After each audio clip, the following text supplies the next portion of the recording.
I'm on. I had a couple of things in my mind I need to get off pertaining to a couple of people in the black community. One being Dr.Umar Johnson, the other being Hassan Campbell. Now I'm going to start with Dr.Umar Johnson because I feel like it's prevalent that people understand that he isn't nothing he appears to be. And what I mean by that is Umar Johnson, Dr. Umar Johnson, my bad, is what he say, a clinical psychiatrist, a certified school psychiatrist, certified school principal, multiple degrees,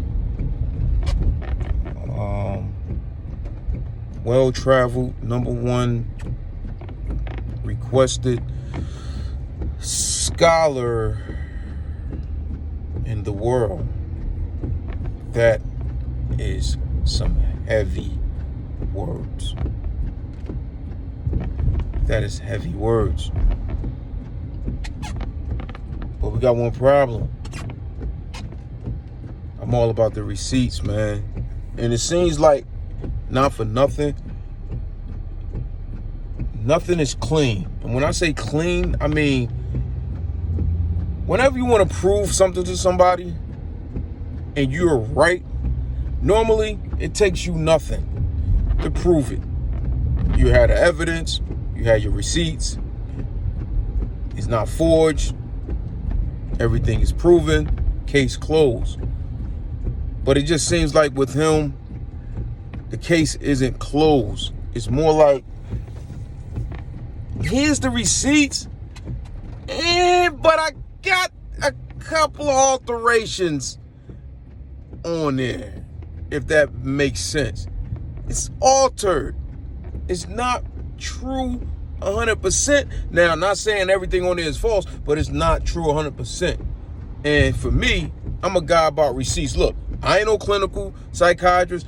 I don't never claim to be a teacher. I never claim to be a black leader. I never claim to be the prince of Pan-Africanism. That's what he said. And I never claim to be a gangster killer thug coming out of the but I want to change the world, or I want to change the position of black people. Look, I'm a family man, got kids, all that, right?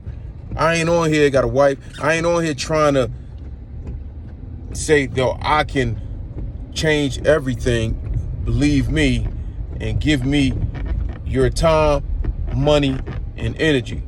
I wouldn't dare do that. But it seems like that's what Dr. Umar has done. And it seems like that's the problem he's having with the backlash in the community, because people are sick and tired of the same rhetoric coming from him years after year after year. And it seems like every time he comes to a pitfall, he doesn't blame himself. He blames the hater, whoever the haters are, these imaginary people, they got it out for him. What I believe is happening is the people that are kind of like against him are the ones that are privy to the information that he's lying to people about. When I say lying to people about, I mean bad documentation, the lack of receipts, the lack of authentic history of, things that he said he's related to, people that he said he has come across, and, all that stuff. And he seems a little cheesy, to be honest with you. He seems a little cheesy to be a person with that type of prestige. Look, I'm not a college graduate. I got my high school diploma, got some college credits. That's about it. You know what I'm saying? I'm not sitting here saying I'm the smartest man in the world, right? And hell, I think Umar is a very brilliant individual. Don't get me wrong. When he talk about politics, things that affect black people, without talking about